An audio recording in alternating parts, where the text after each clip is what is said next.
বললেন সখীগণকে, আট আনা নিয়ে আমি কি করব গো? আট আনা মানে তো যাকে কেউ টানে না, টানা।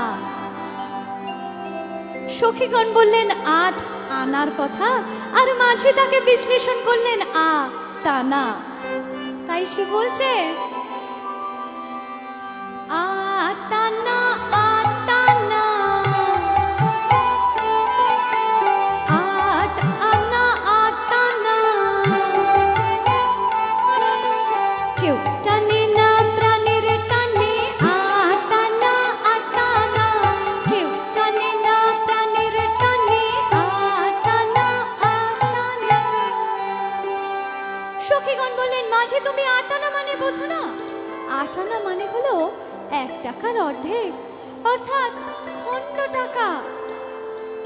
কিন্তু যিনি অখণ্ড চৈতন্য তিনি কি খণ্ড গ্রহণ করতে